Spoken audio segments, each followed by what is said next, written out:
বলবো। আচ্ছা ইয়াসিন, এই যে আমরা যে বলেছি আগামী 72 ঘন্টার ভিতরে তোমাদের বিয়ে সম্পূর্ণ করব, এই বিষয়টা তোমার থেকে কেমন লাগছে? অনেক ভালো লাগছে। অনেক ভালো লাগছে না? আর দর্শকের উদ্দেশ্যে কি বলতে চাচ্ছ? 72 ঘন্টার ভিতরে কি সত্যি বিয়ে হবে নাকি আমি মিথ্যা বলছি বলো?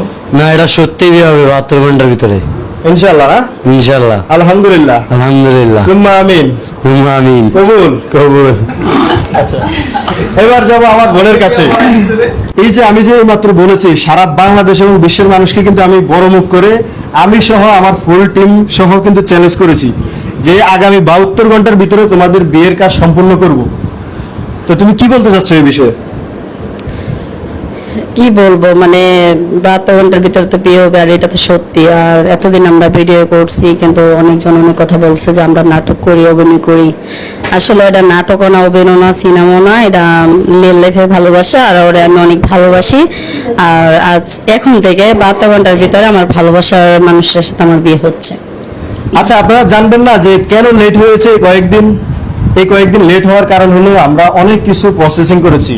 যেমন কি এই ছেলেটার তাকে কিন্তু আপনারা দেখেছেন ভিডিওর মাধ্যমে, তাকে কিন্তু আমরা অনেক বেশি গুছিয়েছি, তার লুক চেঞ্জ করেছি এবং তার শরীরে যত অসুখ বিসুখ সমস্যা রয়েছে সেগুলো আমরা সমাধান করার চেষ্টা করেছি।